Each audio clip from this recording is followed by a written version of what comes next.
Welcome back everyone. Today I'll be showing you how I make my cottage pie.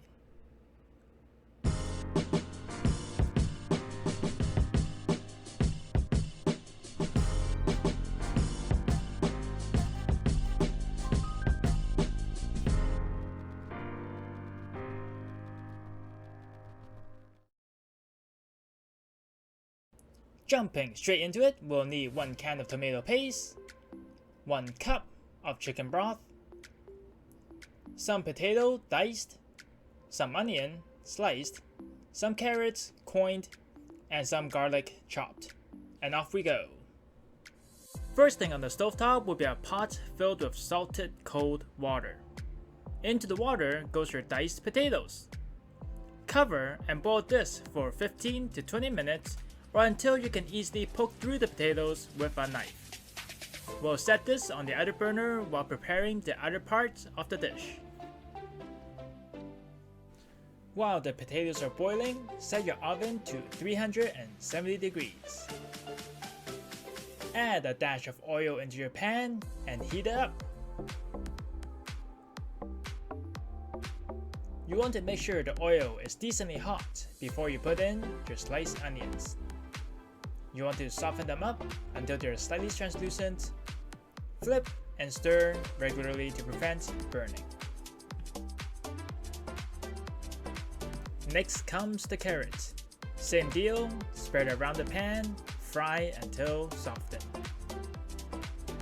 Last but not least, garlic, because it takes the least heat to burn and no one wants burnt garlic in their dish. After all the veggies are cooked, push the veggies to the side of the pan, making an empty spot in the center. Plop down your grounded meats of choice. Here, I'm using ground beef, which is why I call this a cottage pie. If you use ground lamb, it will become a shepherd pie. Cook until one side is brown, flip, and brown the second side. Once both sides are brown, break it up with your spatula and mix with your veggies.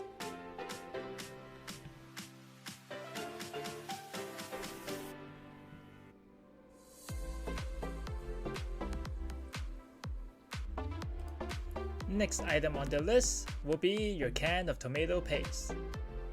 Mix within the pan and cook until the paste darkens. Once the paste no longer looks bright red, we'll add 1 tablespoon of Worcestershire sauce, 1 tablespoon of red wine vinegar, a pinch of thyme,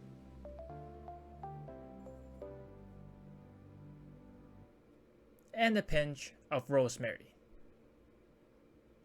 These will be the spices that flavors your pie.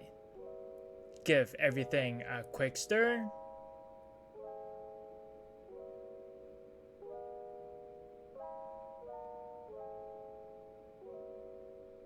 And we'll add in 1 cup of chicken broth, lowering the heat to simmer.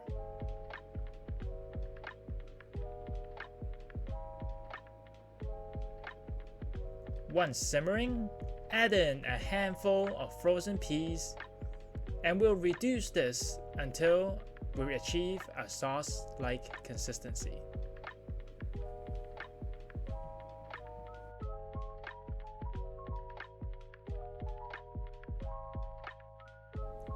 And voila!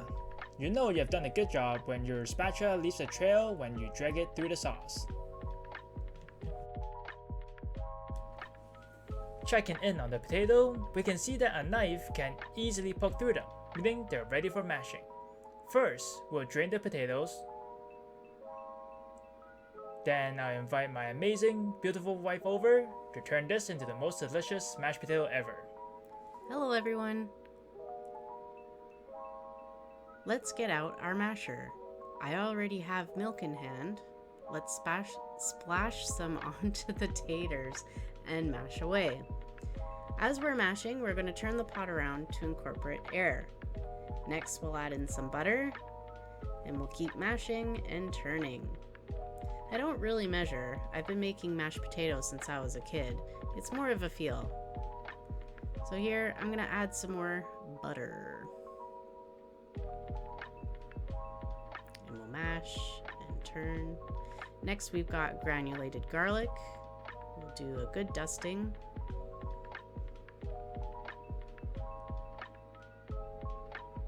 Mash and turn. And some parmesan. I would have added more, but my husband gasped and said, "That's a lot." We'll mash and turn, taste as you go.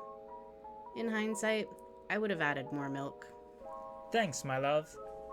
In the pan, we have the meat sauce nicely thickened. This will be the bottom layer of your pie. Spread it around your oven-safe dish. Next, we'll top it with the pillowy mashed potato as its blanket.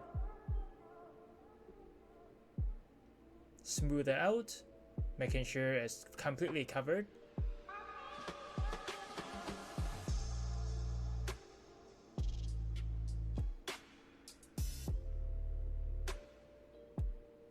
Then we'll grab your trusty fork and score some lines onto the mashed potatoes. These ridges will bake into crispy peaks, adding texture. Into the oven it goes for 30 minutes.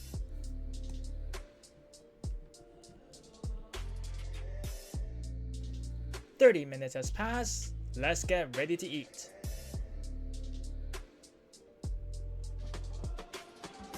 You can see there's some nice browning on the ridges of the mashed potatoes. Once it's out of the oven, you want to let this rest for 5 to 10 minutes or else it'll be a soupy mess when you cut into it. Now I could have waited a bit longer, but it's still delicious even if it didn't hold its shape.